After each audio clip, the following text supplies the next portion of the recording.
All right, so get ready because today we are diving into the world of the dark web, A place most people have heard of, sure, but but shrouded in mystery. right, exactly. We're going to try to separate fact from fiction on this case. Yeah, think of this as like Think of this as a deep a dive. deep dive. Yeah, Yeah. exactly. Yours truly, your guide. We have a firsthand account that we're going to be breaking down today. Oh, cool. And it's interesting because, they kind of use the terms deep web and dark web interchangeably. Yeah, and that's something that we should clear up right away. Yeah, so what is the difference? Okay, so think of it like this, right? You got an iceberg. The tip of the iceberg, that's the surface web. Okay. That's like Google, Wikipedia, all that stuff you can get to easily. The deep web is everything under the surface. Ah, I see. The majority of the internet, actually. Wow. And it's a lot of things that are password protected or like your bank's website, Right, like private databases and stuff like that. right? All legitimate, just not indexed by Google. You know what I mean? Yeah, so not necessarily for nefarious purposes. No, not at all. But Super. private, full, yeah.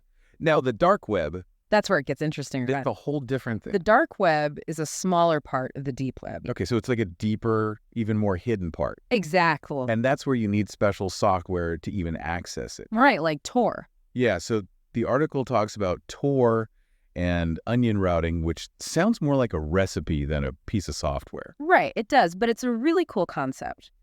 Imagine you're sending a postcard, Okay. but instead of sending it directly to your friend, you send it to a friend, and they put it in another envelope, and they send it to another friend, and so on and so on. Layers. Exactly.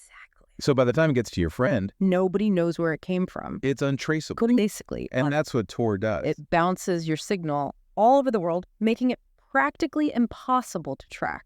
I mean, that sounds great for, someone who needs that anonymity, but it could also be used for bad, right? Of course, there's always two sides to the coin. Always. We were talking about journalists earlier. Yeah, journalists or activists who live in places where they can't speak freely. Exactly. The dark web can provide a safe space for them to communicate and share information without fear of reprisal. That's a really important point. It makes you think, right? It really does. It's not all doom and gloom. No. There's a lot more to it than meets the eye. So let's dive into what our explorer found. Okay, so they said that there's this whole marketplace. Oh, this is the part I've been waiting for. The article talks about how you can buy and sell almost anything on the dark web. Anything. Well, pretty much. Like what? Give me some examples. Stolen data, for one, Of course. but also things like illegal firearms, Oh, wow. drugs, counterfeit goods, you name it. So it's like a digital black market? Kind of, yeah, but it's not all bad. There's more. Oh, yeah. The Explorer also found some surprising things. Like what? They found websites for news organizations like The Guardian and The New York Times. What, on a dark web? Yep. They have special versions of their sites that are only accessible through Tor. Why would they do that? It's all about protecting their sources. I see. Journalists often rely on whistleblowers and leakers to expose corruption and wrongdoing. Right. And in many cases, these sources' lives could be in danger if their identities were ever revealed. So the dark web provides a way for them to share information anonymously. Exactly. That's really interesting. It is, isn't it? It just goes to show that the dark web is a complex and nuanced place. It's not just a haven for criminals and hackers. Right. There are legitimate reasons why people would want to use it. It's like any tool, it can be used for good or evil. Exactly. It all depends on the intentions of the user. And that's something that we need to keep in mind as we explore this topic further. Absolutely. So let's take a closer look at what the Explorer found and see if we can unravel some of these complexities. Sounds like a plan. So we just talked about how the Explorer found news organizations on the dark web. Yeah, wild, right. It is pretty wild, and it kind of makes you think about the whole anonymity thing in a different light. It really does. Because, obviously there are people using it for bad stuff too, right? Oh, absolutely. There's a dark side to it, for sure. And the article didn't shy away from that, at all. No, not at all. It talked about how you can find, marketplaces for illegal goods. Well, like black markets, Black markets, exactly. drugs, weapons, you name it. It's kind of disturbing, honestly. It is disturbing, but again, it's about the balance. Right. It's a tool. Exactly. Like any other tool. Like a hammer can be used to build a house or hurt somebody. Exactly. It's all about the intention of the user. So going back to the news organizations, I'm still trying to wrap my head around that. It does seem counterintuitive, doesn't it? It does. Why would they need to be on the dark web?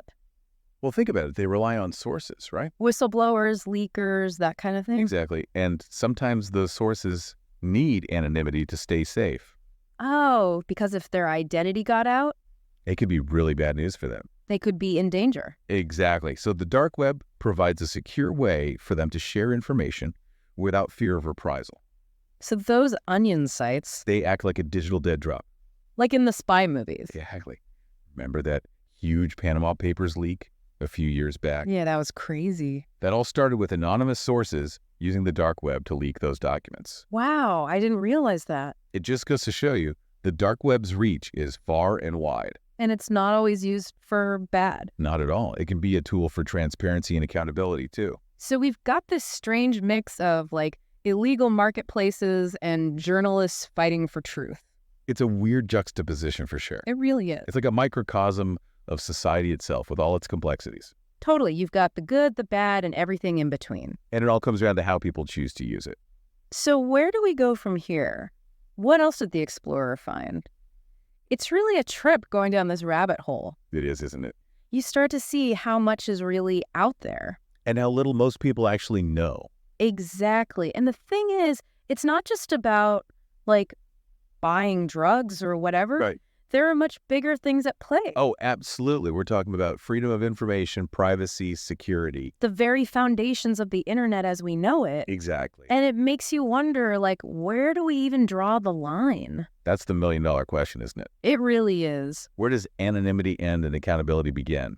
Can you even have one without the other? I don't know. It's a tough one. It's like something out of a sci-fi movie. Right. Like some cyberpunk thriller where everyone's plugged into some virtual reality. But it's real, And it's happening right now.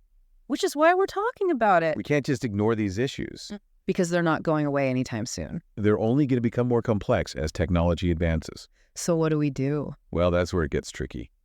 It always does. There's no easy answer. But I think a good starting point is just being aware, Exactly. Awareness is key. knowing that this stuff exists, Knowing the risks and the potential rewards. and then making informed decisions. About how we use technology, how we protect ourselves, how we engage with these online spaces. Because ultimately, it's up to us to shape the future of the internet. We're all part of this digital experiment, whether we like it or not. I guess that's one way to put it. And the choices we make today will have a ripple effect for years to come. Well said. So let's keep the conversation going. Let's keep asking questions, exploring, and challenging our assumptions. Because the more we understand about the dark web, The better equipped we'll be to navigate the digital world as a whole. right on, That's about all the time we have for today's deep dive. it really flew by. It always does when you're uncovering the secrets of the internet, The dark web is a fascinating place. full of mystery,